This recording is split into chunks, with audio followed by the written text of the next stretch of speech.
Good morning students. देखिए आज के लेक्चर में हम लोग डिस्कस करने वाले हैं DSSB एग्जाम के PYQs जो कि हैं TGT नेचुरल साइंस के। तो बेसिकली जो हम PYQs डिस्कस यहाँ पे करने वाले हैं वो PYQs होने वाले हैं TGT नेचुरल साइंस के, जो कि प्रीवियस ईयर्स DSSB एग्जाम्स के अंदर पूछे जा चुके हैं। देखिए आज जो PYQ हम डिस्कस कर रहे हैं वो पूछे जा चुके हैं PYQ 2021 के एग्जाम के अंदर। ठीक है, तो चलिए शुरू करते हैं बिना देर किए। देखिए फर्स्ट क्वेश्चन में हमसे कहा गया है the waves with the frequency below the Audible range is. देखो आप जानते हो कि जो ह्यूमन की ऑडिबल रेंज है वो कितनी होती है, 20 से लेके 20,000 हर्ट्ज तक होती है। और ये जो रेंज है इसकी नीचे वाली जो भी हम लोगों को फ्रीक्वेंसी दिखाई देती है उस फ्रीक्वेंसी को हम क्या बोलते हैं, इंफ्रासोनिक, और उससे ऊपर वाली को हम बोलते हैं अल्ट्रासोनिक। ठीक है, तो अब देखो यहाँ पर the waves with the frequency below the Audible range, Audible range से नीचे वाली कौन सी होने वाली है, option number D, that is infrasonic wave. तो ये हो गया हमारा फर्स्ट क्वेश्चन। तो चलिए बढ़ते हैं हम अपने अगले क्वेश्चन पर। देखिए अगर हम बात करें फर्स्ट क्वेश्चन, सेकंड क्वेश्चन की अगर हम बात करें, देखिए सेकंड क्वेश्चन में हम लोगों से बोला गया है which of the following rules is used to determine the direction of force in the electric motor। देखो डायरेक्शन ऑफ फोर्स पूछी गई है किसके अंदर, इलेक्ट्रिक मोटर के अंदर। तो इसके लिए जो रूल इस्तेमाल होता है आप लोगों को याद होगा, आप लोग कैसे याद करते थे या फिर जनरली कैसे याद किया जाता है, फादर मदर चाइल्ड, है ना, कि जो थंब है वो किसकी डायरेक्शन बताता है, फोर्स की, और जो इंडेक्स फिंगर है वो किसकी डायरेक्शन बताती है, मैग्नेटिक फील्ड की। ठीक है, और जो हम लोगों का मिडल फिंगर है वो किसकी डायरेक्शन बताती है, करंट की। और ये किसके अंदर होता था, लेफ्ट हैंड के अंदर होता था। और ये रूल कौन सा था, फ्लेमिंग का लेफ्ट हैंड रूल। तो यहाँ पर जो करेक्ट ऑप्शन होगा वो होगा सेकंड का डी ऑप्शन। ठीक है, देखिए ये जो क्वेश्चन अभी तक आप लोगों ने देखे ये दोनों की दोनों क्वेश्चन ही आप लोगों को दिखाई देगा कि 9-10 से ऊपर के क्वेश्चन नहीं है। ठीक है, तो आप लोगों को मैं साथ साथ बताता भी चलूंगा कि किस तरीके के क्वेश्चन प्रीवियस ईयर एग्जाम के अंदर पूछे जा रहे हैं। देखिए थर्ड क्वेश्चन, ये क्वेश्चन भी 9-10 के लेवल से ऊपर नहीं है। ठीक है, देखिए यहाँ पर बोला गया है अ rifle having a mass of, एक राइफल हमें बोल रखी है जिसका मास कितना है, 8 kg। वो फायर करती है किसको, एक बुलेट को, कितनी स्पीड पे, 300 मीटर पर सेकेंड की स्पीड पे। If the rifle recoils with a velocity of 1.5 metre per second then find the mass of the bullet. तो हमसे क्या पूछा गया यहाँ पर, मास ऑफ बुलेट पूछा गया। देखो भाई सिंपल सी बात है, एक राइफल थी हमारे पास और इस राइफल से जब आपने क्या किया, गोली दागी, तो गोली कुछ रफ्तार से आगे गई।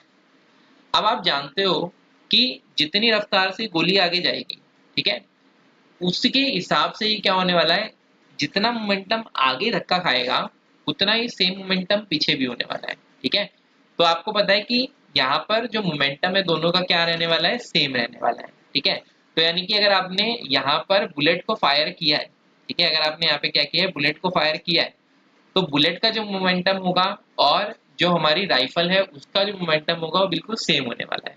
तो बस इसी को आप अप्लाई करिए और देखिए M1 या फिर M राइफल V राइफल, ठीक है, mass of rifle into velocity of rifle is equals to में क्या हो जाएगा, मास ऑफ बुलेट इंटू में वेलोसिटी ऑफ बुलेट। तो चलिए फॉर्मूले में हम इसे एक बार पुट कर देते हैं। भाई मास ऑफ बुलेट हमें कितना गिवन है, अच्छा मास ऑफ बुलेट हमसे पूछा गया है, कोई बात नहीं निकाल लेते हैं, multiply by velocity of bullet कितनी गिवन है, वेलोसिटी ऑफ बुलेट है 300। यहाँ पर देखो मास ऑफ राइफल कितना है, 8 kg। ध्यान रखिएगा यूनिट यहाँ पर तो आपको सेम ही दे रखी है, पर अगर आपको वो ग्राम में दे देगा तो फिर आपको कन्वर्ट करना पड़ेगा, क्योंकि आपको सारी यूनिट अगर आप एसआई में ले रहे हो तो फिर सारी की सारी यूनिट आपको एसआई में ही लेनी पड़ेगी। ठीक है, नहीं तो आपका क्वेश्चन जो है क्या हो जाएगा, गलत हो जाएगा।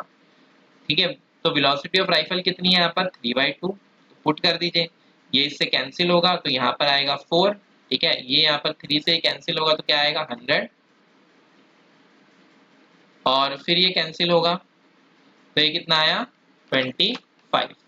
तो इसका मतलब मास ऑफ बुलेट कितना हो जाएगा 1/25। ठीक है, 1/25, या फिर आप इसे चाहो तो ग्राम में सीधे सीधे कन्वर्ट कर लो, क्योंकि आपको आंसर किस में गिवन है, ग्राम में ही गिवन है। ये आपका आंसर किस में आया है, किलोग्राम में आया है। तो देखो 25 को आप काटोगे कितने पे आएगा, 100 में 4 पे जाएगा और एक जीरो, यानी कि 40 ग्राम। तो मास ऑफ बुलेट कितना आने वाला है, 40 ग्राम आने वाला है। तो इसका जो करेक्ट आंसर होगा वो कौन सा होने वाला है, ऑप्शन नंबर बी हो जाएगा। तो थर्ड का हमारे पास आंसर आया ऑप्शन नंबर बी। चलिए बढ़ते हैं हम अपने अगले क्वेश्चन पर, यानी कि हमारे फोर्थ क्वेश्चन पे हम चलते हैं। देखिए यहाँ पर हम लोगों से क्या बोला गया है, इस क्वेश्चन में हमसे बोला जा रहा है if we hang a bar magnet with a string. अगर हम क्या करें, बार मैग्नेट को लगा दें किससे, एक स्ट्रिंग से, एक रस्सी से, तो it will always rest in the direction of. देखो ये सीधे सीधे एक फैक्चुअल क्वेश्चन है। अगर आप बार मैग्नेट को टांगते हो, ठीक है, तो बार मैग्नेट हमेशा किस डायरेक्शन में पॉइंट करती है, ये आपको पता होना चाहिए।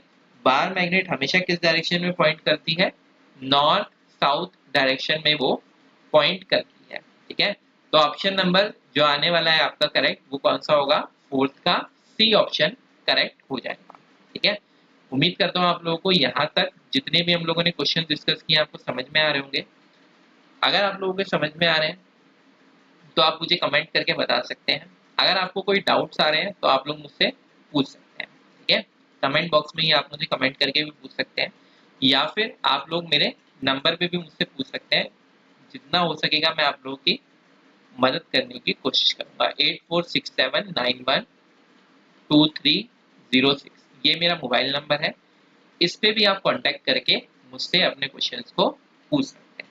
ठीक है, अब देखिए फिफ्थ क्वेश्चन में हम लोगों से क्या कहा गया है, A current of 1 ampere is drawn by a filament of an electric bulb for fourth part of an hour। ध्यान रखना, देखो क्वेश्चन की लैंग्वेज को समझो। क्या कह रहा है कि करंट ड्रॉ किया, करंट आया भाई कितना, करंट आया 1 एम्पियर का, ठीक है ले लिया हमने। और टाइम कितना कह रहा है, fourth part of an hour, यानी कि 1 आवर का 1/4। तो कितना हो गया, इसका मतलब 15 मिनट हो गया, है ना, 60/4, 15 मिनट। कहता है find the amount of electric charge that flows through the circuit.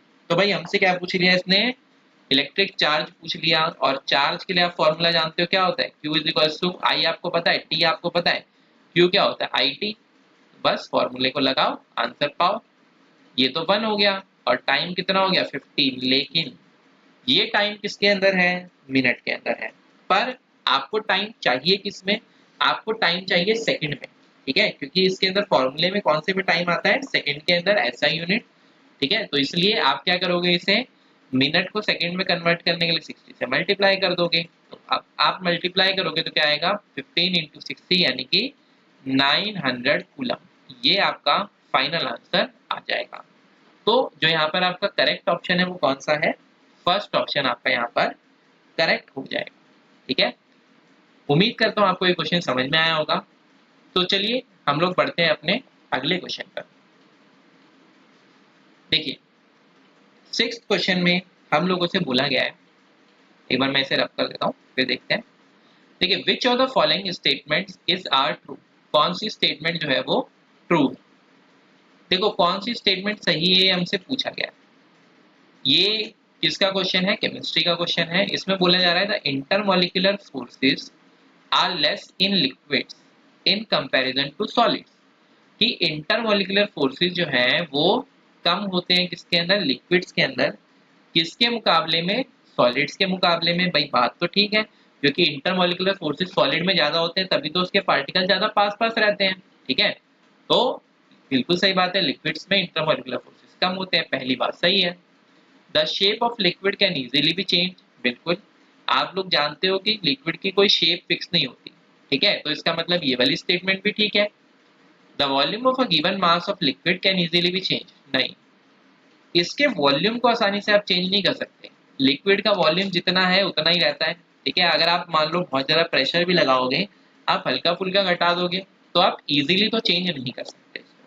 ठीक है, फोर्थ अगर हम बात करें तो volume of a gas given mass of liquid is not so easy to change. हाँ ये बात ठीक है, क्योंकि लिक्विड इतने ज्यादा कंप्रेसिबल नहीं होते, ठीक है।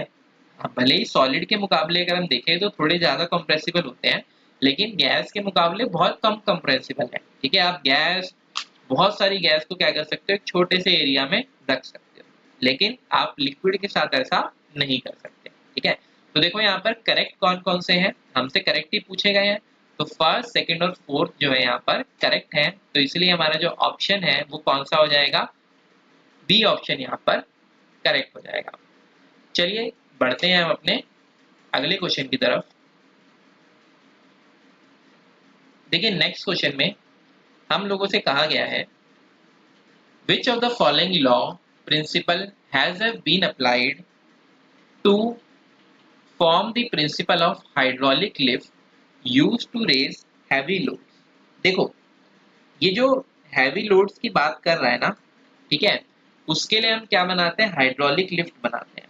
और ये जो हाइड्रोलिक लिफ्ट का कंसेप्ट है, ठीक है, ये जो हम लोगों को कंसेप्ट मिला जिसकी वजह से हम क्या कर पाते हैं, हाइड्रोलिक लिफ्ट बना पाते हैं, ये प्रिंसिपल किसके ऊपर बेस्ड है, फ्लूइड मैकेनिक्स के ऊपर बेस्ड है, ठीक है। ये किसके ऊपर बेस्ड है, फ्लूइड मैकेनिक्स के ऊपर बेस्ड है। और ये किसके द्वारा दिया गया था, ये दिया गया था पास्कल के द्वारा, ठीक है। ये किसके द्वारा दिया गया था, पास्कल के द्वारा दिया गया था। तो यहाँ पर जो आपका आंसर है वो कौन सा होने वाला है, पास्कल का लॉ होने वाला है, ठीक है। तो चलिए मैं आप लोगों को एक काम करता हूँ, पास्कल्स लॉ भी यहाँ पर साथ साथ लिखवा भी देता हूँ कि पास्कल्स लॉ में क्या बोला गया था, किसके द्वारा, पास्कल के द्वारा। देखिए पास्कल ने सिंपल से एक बात बोली, क्या कि प्रेशर जो है वो चेंज हो जाता है, ठीक है, किसी पॉइंट पे, ठीक है, किसके अंदर, एक इनकम्प्रेसिबल फ्लूइड के अंदर क्या करने के लिए, ट्रांसमिटेड, ठीक है, वो क्या होता है, पूरे में ट्रांसमिट होता है, पूरे में, पूरे फ्लूइड में, ठीक है, ताकि क्या हो, सब जगह पे सेम चेंजेस अकर हो, ठीक है। तो इसका मतलब यहाँ पर अगर हम बात करें कि प्रेशर चेंज अगर हम करेंगे किसी भी एक पॉइंट पर, किसके अंदर, किसी एक इनकम्प्रेसिबल फ्लूइड के अंदर, मान लो यहाँ पर एक इनकम्प्रेसिबल फ्लूइड था, ठीक है, यहाँ पर क्या था, एक इनकम्प्रेसिबल फ्लूइड था, आपने क्या किया, यहाँ पर प्रेशर चेंज कर दिया। अब देखो जब आपने यहाँ पर प्रेशर चेंज किया तो उसकी वजह से इस पूरे के पूरे फ्लूइड के ऊपर चेंज होगा, ठीक है, ऐसा नहीं है कि एक पर्टिकुलर पॉइंट पे चेंज होगा, तो पूरे में चेंज होगा। और यही जो है हाइड्रोलिक लिफ्ट का कंसेप्ट भी रहता है, ठीक है। तो सेवंथ का ऑप्शन नंबर हमारे पास क्या हो जाएगा, सी यहाँ पर करेक्ट हो जाएगा। चलिए बढ़ते हैं हम अपने नेक्स्ट क्वेश्चन पर। देखिए क्वेश्चन नंबर 8 में हम लोगों से क्या कहा गया है, which of the following statement is incorrect. कौन सी स्टेटमेंट जो है ये हमारी इनकरेक्ट है, ये हमसे पूछा जा रहा है। देखिए फर्स्ट जो है वो बोला गया है, मेजर पोर्शन ऑफ, ठीक है, major portion of AC flows through the upper portion of a wire, ठीक है, मेजर पोर्शन जो है एसी का वो upper portion of a wire से फ्लो करता है। देखो अगर आपको ये बात नहीं पता है तो ये बात आप जान लो कि जो एसी करंट है वो इंटरनल फ्लो उसका कम होता है, ठीक है, वो कहाँ से मेजर फ्लो होता है, अपर पोर्शन से फ्लो होता है। तो पहली वाली स्टेटमेंट तो ठीक है। सेकंड देखो, डीसी, डीसी मतलब क्या बात कर रहा है, डायरेक्ट करंट की, of same voltage as AC is more dangerous because in DC direction of flow of current doesn't change. ये बात बिल्कुल ठीक है। देखो एसी में तो क्या होता है, डायरेक्शन ऑफ करंट चेंज होती रहती है, ठीक है, अप डाउन यहाँ पर डायरेक्शन चेंज होती है, लेकिन डीसी के अंदर करंट जो है ना वो एक ही डायरेक्शन में फ्लो करता है, ठीक है, तो यहाँ पर नो कट आउट होगा। तो इसलिए जो डीसी करंट है वो ज्यादा डेंजरस होता है किसके मुकाबले, एसी करंट के मुकाबले। तो ये वाली स्टेटमेंट भी ठीक है, पर हमसे क्या पूछा है, गलत स्टेटमेंट पूछी है। थर्ड देखो यहाँ पर बोला जा रहा है, devices like electric motor that work on DC are stronger than those that use AC. ये वाली स्टेटमेंट गलत है, ठीक है, जबकि यहाँ पर क्या होता है, ये असल में इसका आप लोगों को देखने को मिलेगा कि इसका उल्टा होता है, ठीक है। डिवाइसेस जिसके अंदर इलेक्ट्रिक मोटर होती है किसके ऊपर, एसी बेस्ड, वो ज्यादा स्ट्रांग होती है किसके मुकाबले, डीसी के मुकाबले, ठीक है, तो सी वाला ऑप्शन जो है यहाँ पर गलत हो गया। डी देखो, डी में बोला गया है AC is transmitted from electricity generation centers to houses and industries through high voltage transformer, step up transformers at very high voltage। ये वाली बात ठीक है। देखो, एसी जो करंट है ना, ये ट्रांसमिट किया जाता है किससे? इलेक्ट्रिक जनरेशन सेंटर से, बड़े बड़े पावर प्लांट लगे होते हैं ना उनसे। किस पे? घरों पे आती है ना, इंडस्ट्रीज में आती है लाइट। किसके द्वारा?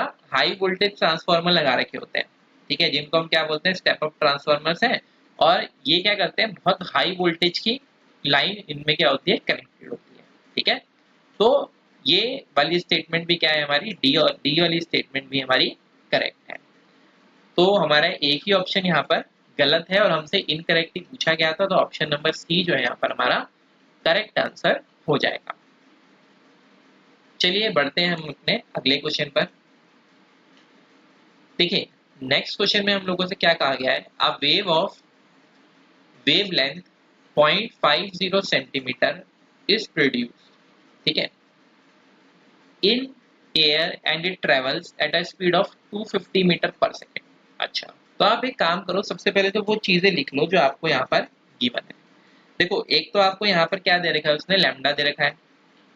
आप एक काम करो, देखो मीटर पर सेकेंड स्पीड भी ऐसा यूनिट में है। आप एक काम करो, चाहो तो इसको कन्वर्ट कर लो किसके अंदर? ऐसा यूनिट के अंदर ही। तो देखो 0.5 सेंटीमीटर है ना, तो आप चाहो तो इसको क्या लिख सकते हो? 0.5 इंटू 10⁻⁻2 मीटर, ठीक है। और अगर हम बात करें वेलोसिटी की, तो वेलोसिटी कितनी होगी यहाँ पर? 250 मीटर पर सेकेंड गिवन है हम लोगों को, ठीक है। स्पीड गिवन है, वेलोसिटी गिवन है, एक ही बात है। What will be the frequency of sound? देखो, हमसे क्या पूछा जा रहा है? फ्रीक्वेंसी ऑफ साउंड पूछा जा रहा है। अब आप फॉर्मूला जानते हो क्या? c is equal to nu lambda. अब यहाँ पर वेलोसिटी ये है ना, v is equal to nu lambda, ठीक है। तो बस लगा दो फॉर्मूले को। आपसे फ्रीक्वेंसी तो पूछी है, अगर आपको फॉर्मूला पता है तो ये क्वेश्चन 1 मिनट का भी नहीं था, ठीक है। और ये फॉर्मूला आप लोगों को 10th तक में ही आपका गिवन है, ठीक है, कहीं आपको इसके लिए एक्स्ट्रा भी नहीं जाना पड़ता। तो 250 आपको वेलोसिटी गिवन है, फ्रीक्वेंसी आपसे पूछी है, और लैम्डा आपको पता है, लैम्डा कितना है? 0.5 इंटू 10⁻⁻²। तो इसको आप सॉल्व कर लो, आपका आंसर आ जाएगा। देखो, इसको हटाओगे तो 10 नीचे आएगा, आप चाहो तो इसको भी नीचे ले जा सकते हो, ठीक है। तो ये हो जाएगा क्या? नीचे 100 हो जाएगा। अब देखो, ये 5 काटोगे इसको, ये कितने पे जाएगा? 50 पे। तो इसका मतलब न्यू कितना हो गया? 50 इंटू में 1000, यानी कि 50,000 हर्ट्ज। ये आपका आंसर बन जाएगा। आप देखो कौन सा आंसर आपको गिवन है? 50,000 हर्ट्ज। डी ऑप्शन जो है आपका यहाँ पर करेक्ट आंसर हो जाएगा। चलिए बढ़ते हैं हम अपने अगले क्वेश्चन पर। देखिए, क्वेश्चन नंबर 10, इसमें हमसे क्या कहा गया? इसमें हमसे कहा जा रहा है which of the following statement is are true? कौन सी स्टेटमेंट यहाँ पर ट्रू है? ठीक है, पहली देखो, if a body does not change its position it is at rest. देखो, अगर बॉडी जो है अपनी पोजीशन को चेंज नहीं कर रही है तो वो रेस्ट पे है, बात तो ठीक है। भाई, मोशन क्या होता है? मोशन में बॉडी एक पोजीशन से दूसरी पोजीशन पे जाती है, लेकिन ये तो बॉडी कहीं जा ही नहीं रही है, तो इसका मतलब ये बॉडी किस पे है? रेस्ट पे है, ठीक है।